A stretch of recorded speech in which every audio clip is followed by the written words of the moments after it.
Hi, my name's Dick, and I'm 72. Just turned 72. What is your favorite memory in your entire life?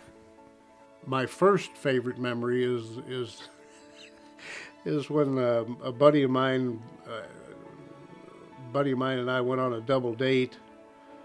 He was dating my wife at the time.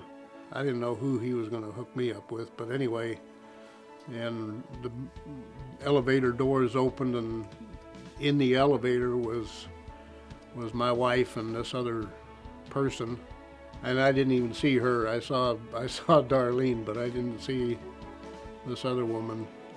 Didn't want to see her.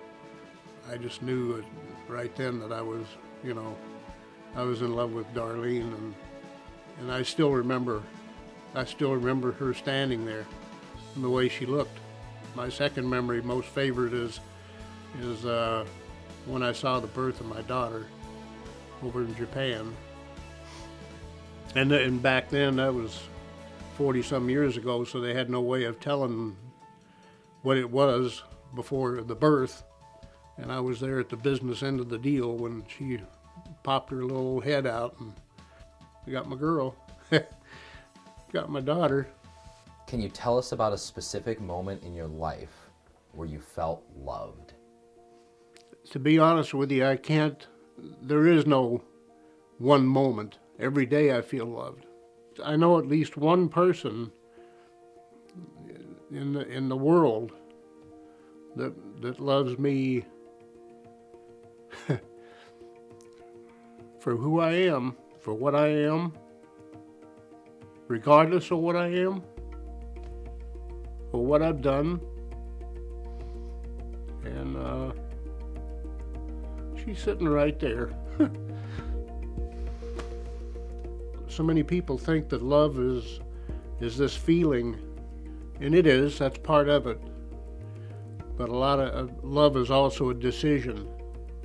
And I'm gonna love you no matter what. And I'm gonna take you with all your faults, with all your, in spite of what I expect. This is who you are. This is who God intended you to be. And I'm gonna love you no matter what. And it's a decision, and I think with time and living and experiencing things together, then the feeling comes, the real feeling of the emotion comes. But it has to start with a decision. How important do you believe family life is? My family, my immediate family, is me and my wife. My kids are an extension of my family, of my immediate family. What's nice is that Darlene and I are good enough friends to where we can be comfortable with each other without needing, the kids around to validate us.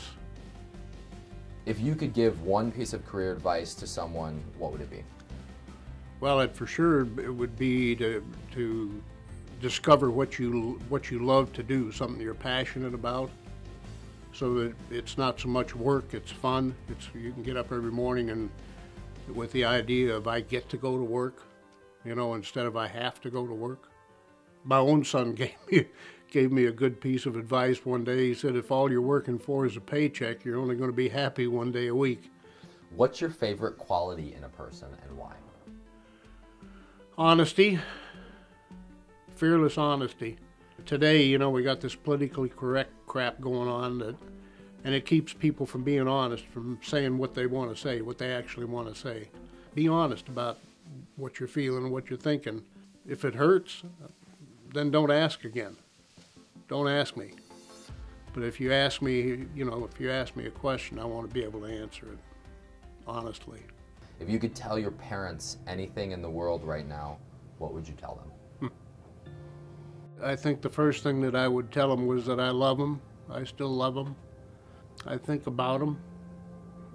I think my dad was one of the kindest, most gentle men that I've ever met.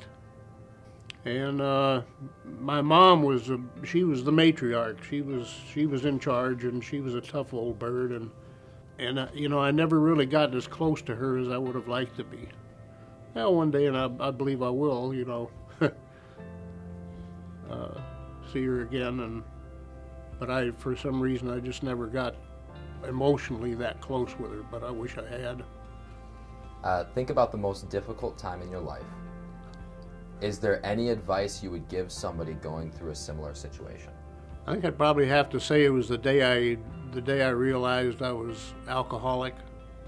The day that I realized that I was at the bottom of a deep hole, you know, and if I didn't stop, if I didn't do something, it was going to do nothing but get deeper. And the realization that I was afraid of drinking again, but I was afraid of not drinking. Because both, I knew what drinking would lead, where it would lead me, but I had no idea what would happen if I stopped. And that was the challenge for that day, turning, you know, myself, whoever that was, over to a group of people who knew what it was like to not drink anymore and could help me through that period of time. A week from next Sunday, I'll be 38 years sober. So. What can we do to reduce hatred in the world? What causes hatred? I think hatred is caused by misunderstanding, by not knowing. If you look different than I do, if you wear something different than I do, and I don't take the time to find out about you and why, and then there's a fear there. There's that wall there. I think the only thing that can eradicate hatred and prejudice and bigotry and so on is knowledge.